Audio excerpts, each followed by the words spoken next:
Hello. Yes, this is Oja Piano Lessons. On this channel, we are beginning series of basics in music. If you want to be a pianist, if you are now starting, my lessons are mostly for beginners. And why not? We can also build it up as we go on. But mainly, we are focusing on beginners.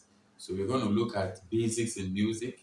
We are going to look at basics in learning how to play the piano and even vocals, some voice coaching exercises, um, um, how to train your ears to understand music or to appreciate music, how to find your keys, and many other topics that we'll be treating here on this channel.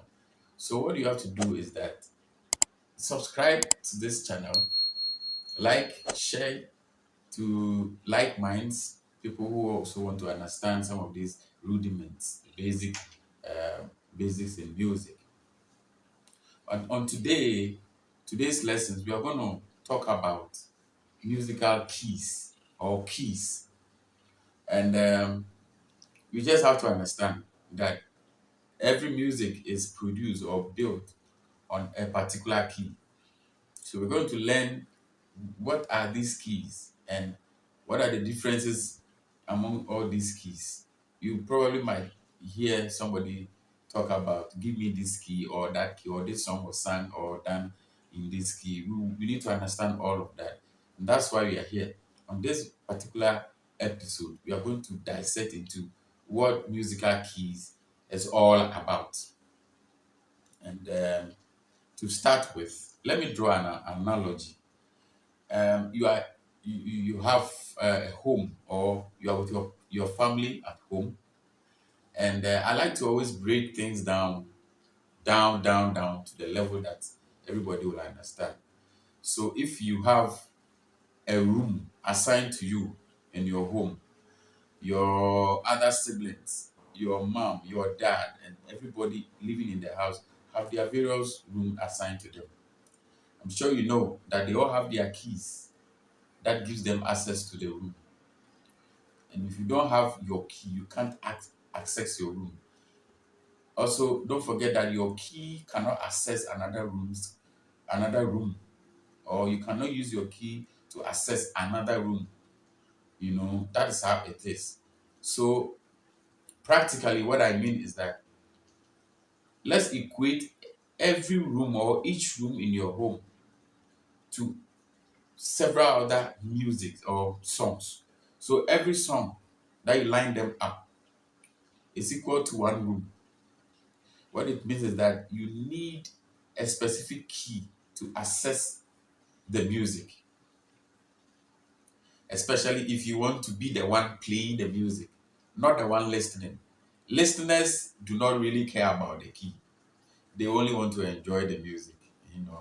But you want to be technical and play along the music, or you want to play it yourself for it to sound good. You are the one that needs to know which key that the song was played. You may be a young pianist, or you may be a pianist in your church or wherever you find yourself. If a song is raised and you cannot identify the key with which the song was produced in, you'll be found wanting. In some cases, when a song is raised, you hear the pianist struggling to find a key. You'll be doing before you realize the song has ended. There are a lot of experiences like that in town, and I don't want you, who is following me, to suffer that kind of experience. No, it is not a good experience. I want to take you through lessons that will equip you so much so that if you sit behind your piano, as soon as a song is raised, within a second or two, you should be able to identify your key. And we will get there.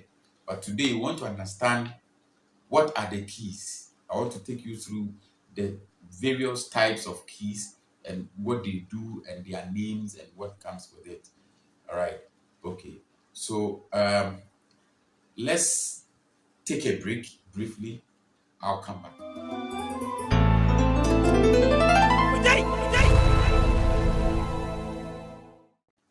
All right, welcome back to the Oja piano lessons. My name is Nana Kufisapon. Many people call me Ogyanana.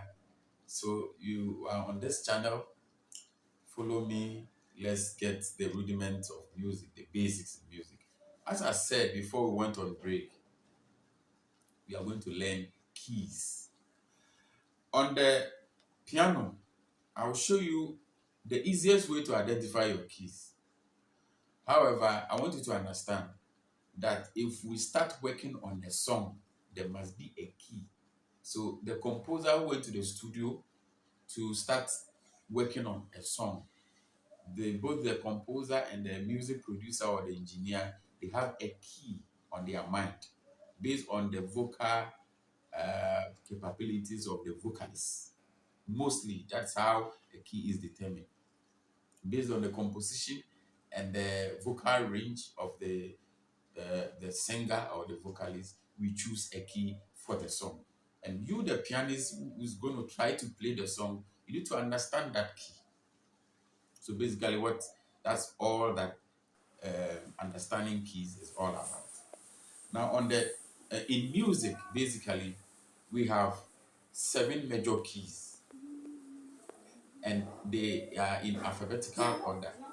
The simple ABC alphabet that we were taught in school. Music have their own version. Music have their own version.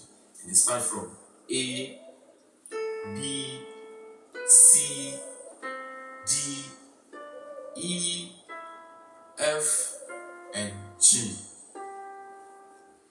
That's where it ends. Nobody should be serious and say we have key H and the remaining ones. No, it is from A to G. That is it. So depending on the person who want to sing will determine which key you want to sing on. And you as a pianist must be able to identify that key. So let me take you to straight to the board. So these are the keys. And as I just mentioned, the board. That is why we popularly call it keyboard. So this is the keyboard, comprises of a lot of keys here. You can see black and white keys on this board. So how do we find our A? How do we find our B? How do we find our C? So first of all, I will just go straight and point key A on the board for you. This is key A. This key A. This is A. This is A. This is A. This is A. This is A. We have 1, 2, 3, 4, 5 A's. That makes this particular keyboard I'm using a 5-octave keyboard, and we'll get there. I will explain why it is so. We'll get there. So you may find it difficult to also point it, as I just went ahead and pointed it straight away. So I want to show you one trick. You see, if you look on this board, the arrangement is such that you have two blacks separated from these three blacks. I'm sure you can see it clearly. So pick the ones that have been arranged in twos and just point the white key in the middle. That is key D. It's as simple as that. I am not referring to two blacks out of these three arrangements. No, I'm referring to only the 2, 2, 2. Each of these twos, if you point the white key in the middle, you have pointed key D. So if that is D, the next white key becomes E, the next one becomes F, the next one becomes G. And then because we end on key G, the next one becomes, we start again on A, then we go to B, we go to C, we come back to D. Now check. You see that I've got into another D in between the two blacks. That is what I mean. And it goes on and on and on and on. It's the same. You want me to prove to you? Okay, so this is D, E, F, G. You start again. A, B, C. You see another D. E, F, G. A, B, C, D. E, F, G. A, B, C. In that order. So you see, by this identification of the key D, you can easily identify the rest. If you cannot go straight and identify the A as I did. So I have shown you where A is, and I've also shown you a very simple way of identifying all the other keys, starting from D, because it is located in a very strategic point, very easy to locate it. Yes. So this is how you can find your keys. And what I have just shown you, I've just shown you the type of keys that is called natural keys. You notice that I wasn't pointing the black ones. I was pointing only the white ones. All the white keys on this board are called natural keys. Natural keys or main keys. You can refer to them as main keys or natural keys. That is where you get your A, B, C, D, E, F, G. And I usually say that these are natural keys or main keys that have no strings attached, because it is just A major, B major, C major, E and D major, E major, F major, and G major. They are all major keys. 7 of them. So one will ask, so what happened to the black ones? The black ones are called accidental keys. Accidental keys is such that they are either a flatted main or natural key, or a sharp main or natural key. Main key, natural key, they are the same. So it's either a main key is flatted or sharp. That's why they become accidental to the main keys. And let me use the same demonstration using these same two blacks to identify it. So we were able to know that in between these two blacks, the white in there is D. So let's use the same analogy or demonstration. If this key is D, as we have been taught right now, it means that if we want to find a sharp key or a flat key to the D, this is how it is. If the key D is situated here, the black key at the left side or at the down side of the D or any other key, the immediate black key that falls downwards or at the left side of that key becomes the flat to the main key. So if this is D, the black key which is at the left side or the immediate downside of the D key becomes a flat to the D. So if you point on this black key, it is called D flat. And at the same time, if you look at the one at the right side or the one that falls at the upper side of the main key, it is a sharp key to the main key. So if you point at this black, it is this D sharp, and this one is this D flat. You get it? Let me show you one other thing. The same key that is referred to as D sharp, you can also refer to it as E flat, because it is at the left side of this E. So one key can represent a sharp for another main key, and it can equally represent as a flat for another main key, depending on how you want to look at it. I believe you understand. So this is how to identify your main key, and then you can go further to identify the accidentals to the main keys. Either they are flattening them or they are sharpening them. Per the arrangement of these keys, there are two main keys that cannot be flattened. Same way, there are two keys that you cannot sharpen. Let me demonstrate that one to you. If this is our key D, I keep using it as an example so that it will stick. If this is D, what it means is that the next one and the upper side of the D becomes the D sharp. I just explained. And then we move to the next main key, which is E. Now, if you look at it carefully, there is no black key at the upper side of this E until you get to another main key, which is F. So that makes this E key not having a sharp key. So there's nothing like E sharp. From E major, you go straight to F major. So you cannot sharp this E. Now let's go there. There are two keys that you cannot sharp them. Let's find the other one. So if this is D, you can sharp the D. So D sharp, you come to E, then you come to F, you can sharp it. So you have F sharp here. Then you come to G, you have G sharp here. You come to A, you have A sharp here. You come to B, you notice that you cannot sharp the B. You go straight to C. So keys E and B, you can't sharp them. Please take note of this one. Let's also go back to the two keys that you cannot flat them.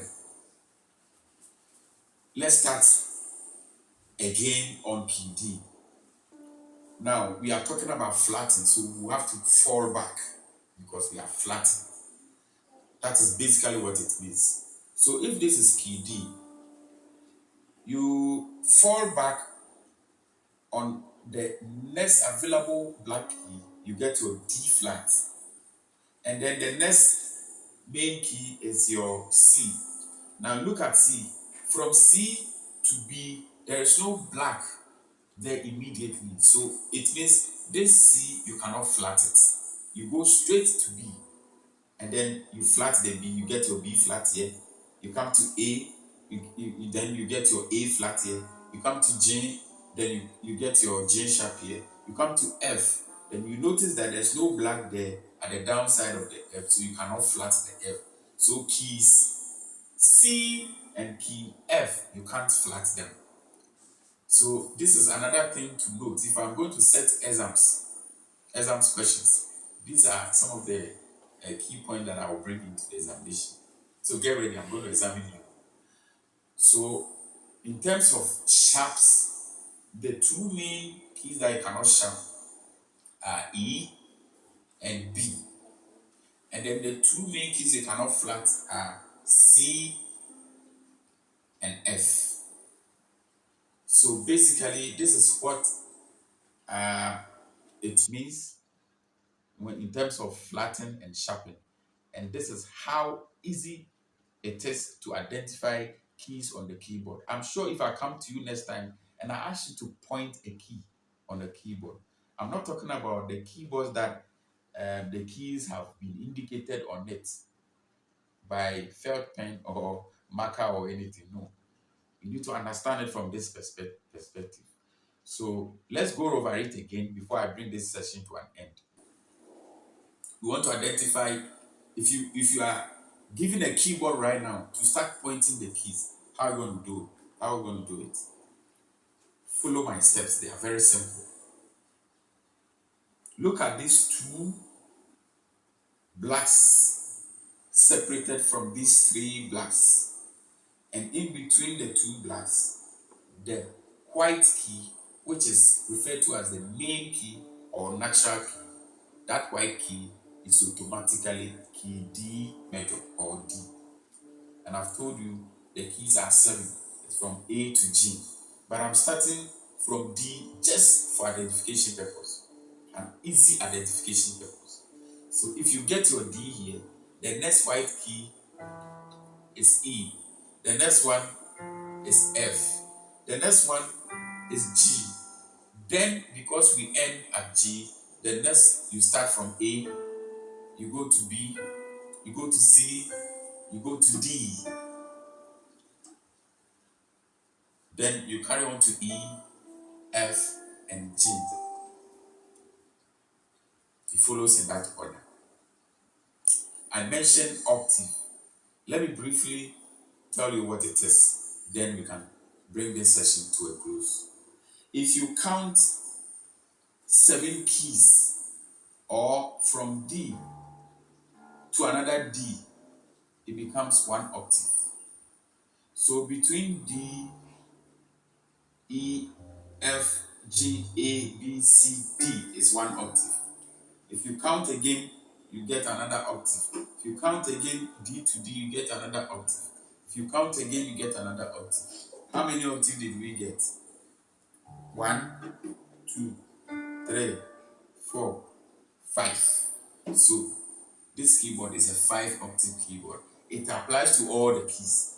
If we are talking about C, if this is D, it means this one is C. So C to C, one octave. C to C, second octave. C to C, third. C to C, 4. C to C, 5.